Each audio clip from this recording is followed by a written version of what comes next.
What's going on, everybody? Welcome back. And in this video, I want to talk about being careful with Terra Luna Classic, because we're seeing more and more things come to Terra Luna Classic and using it as an advertising platform, and they maybe don't quite have the best interests of the Luna Classic ecosystem. Now, bear in mind, you've always got to remind yourself where we came from and what our ultimate ambition is.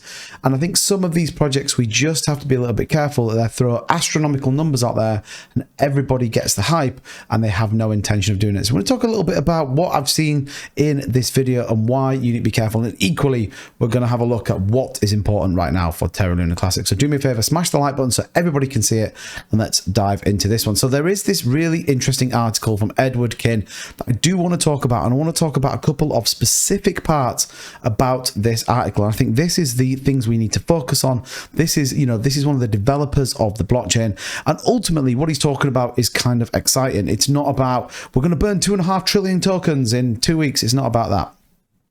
We talked a little bit about the repegging of USTC and ultimately what is the long-term goal. Now, we saw this on the roadmap, the rebuild of the algorithmic fungible token. It says, as noted by Alex Forshaw, the past Terra swap mechanism was able to reduce the Luna supply by approximately 50% over an 18-month period.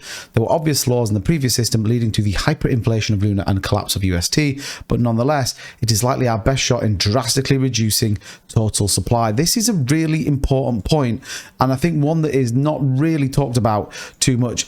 The whole idea of the decentralized algorithmic stablecoin of USTC and Luna Classic was that it kept that price and it was decentralized. Now, what we can see is the price of UST is about 3 cents. We know the price of Luna Classics is 3027 about the time we're recording this video. So repegging them would ultimately accelerate the burns on Luna Classic, and it certainly is something I know that when you really dig into it, it's something we want to do, but we want to do it right. It's important because that then creates this decentralized algorithmic stablecoin, but there is lots of things that need to go into it. So it does talk a little bit about having like a treasury that sits there, having coding that stops if we see some aggressive sell-off. It's all really important. It says here, therefore, the ideal situation is similar in principle to the burn tax. Everyone in the community can shoulder the burden. This process would either require a certain percentage dilution of community fundraising, but would ultimately and immediately repeg the AFT to $1 and most importantly provide substantial immediate collateralization for the AFT. At the time of the new debt restructure, the market swap would still be disabled. The repeg team led by Forshaw are working on a significantly strengthened capital control system to dramatically reduce the odds of another death spiral. So again, really, really important.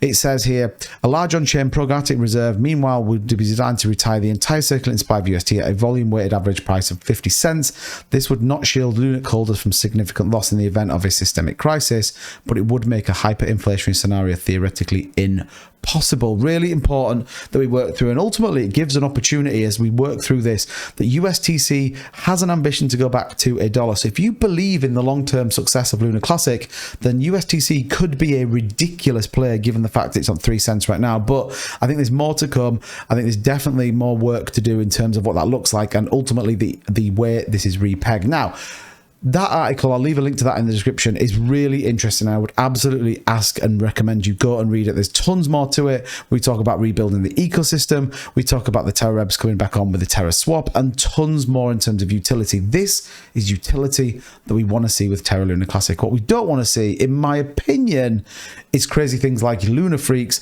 A new token born from Luna Classic has become a global sensation. Talking about burning Luna Classic. Now, a lot of these, so we have Luna Freaks, we have the Lithosphere, which is a finesse P2E game built on the Binance Smart Chain. So again, you've got to really question, why are these not building on the Terra Luna ecosystem as opposed to the Binance Chain? And actually burning Luna Classic is a bit of a gimmick. Right now, we do need burning, but we need it out of exchanges. What we don't need it out, for my opinion, are some of these more kind of frivolous games. Again, to burn 2.5 trillion, Terra Luna Classic, well, they're putting aside $100 million. Well, $100 million is nowhere near 2.5 trillion. It gets us to about 370 billion if they were to burn that exact amount of money. So again, we just need to be mindful of that. Again, it just gives us a bit of an idea there. But again, I will tell you it's on the Binance Smart Chain. What we do want to see, see, and this isn't a paid promotional review, but more importantly, we have moved to earn games, but they're powered by Terra Luna Classic. They are built on the Terra Luna Classic ecosystem.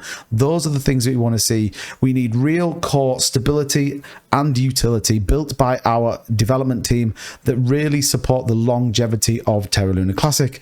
Equally, decentralized applications, games, NFT projects need to build on Luna Classic. Utility becomes bigger than burns. What we don't need right now, in my opinion, is gimmick burns that are all about just getting some hype into that project, as opposed to realistically the longevity of Luna Classic. We know the 1.2% burn tax is generating burns. We equally know we were waiting for this Binance announcement and what is that going to look like. So there's more to come. But for me, right now, be careful, understand everything that's going on with Terra Luna Classic. The ecosystem in itself, the Terra Rebels, what they're doing is enough, in my opinion, along with the burns coming out of the exchanges for us right now. Let's see what this all plays out at one step at a time. Remember, got to remember where we came from and ultimately what is our long-term goal to get to. So if you like this sort of video and you found it useful, please leave a like on this video. Also, don't forget to subscribe to the channel, turn the notification bell on so you know when we go live or upload a new video, and I will catch you guys in the next video.